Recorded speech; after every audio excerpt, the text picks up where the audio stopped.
De 10 senaste åren har jag enbart jobbat mest med textil. Lite grann måleri, men i stort sett jag har varit verksam konstnär sedan 1980.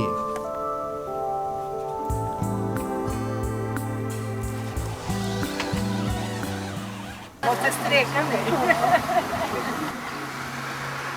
Personligen var jag alltid varit så intresserad av klädnypan som form. Det har fascinerat mig att en så enkel form och enkel funktion.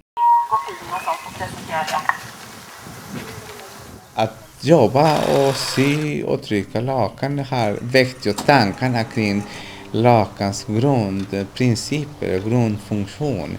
När det gäller ju att det är ju lakan är den grundelement för människans, liksom, att bygga människans bo.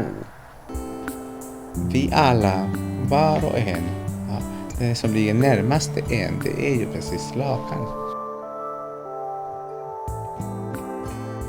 Jag ville skapa ett forum, ett rum, ja, för att bjuda oss och kommunicera med människorna sinsemellan.